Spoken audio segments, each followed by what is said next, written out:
தமிழ் மீட்சிக்கு திடீர்னு தங்கை பிரியா வந்து ஒரு வாரத்துக்குள்ள நீங்க எல்லா விளம்பர பலகையிலையும் தமிழ்ல நீங்க படம் எடுக்க உங்க நிறுவனத்து பேர்லாம் தமிழ்ல மாத்திடுவீங்களா? ஒரே வாரத்துல முதல்ல தங்கச்சி பிரியா தமிழ்ல தடுமாற்றம் இல்லாம பேசுமா? ஹெவி ரெயின் ஃபால் ஆயிருக்கு, அதானே அப்படித்தானே பேசுறீங்க? தமிழ் பேசவே வரல. யாராவது ஒருத்தர் ஒரு 5 நிமிட நேரங்க, 5 நிமிடத்துக்கு தமிழ் பேசுங்க, தடுமாற்றம் இல்லாம பேசுங்க.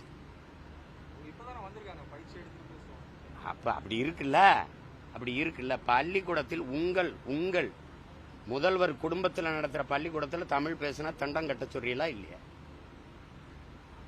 எதுவும் தெரியாம நாங்க பேசுறோமா? உங்கள் பள்ளிக்கூடங்களில் இந்தி பயிற்று பாடமொழியா இருக்கா இல்லையா? ஆங்கிலம் பயிற்று மொழியா இருக்கா இல்லையா?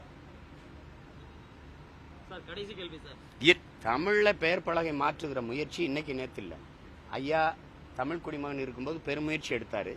அதை நிறுத்தினது நம்ம ஐயா கலைஞர் தான். அதை போய் நிறுத்தினாங்க.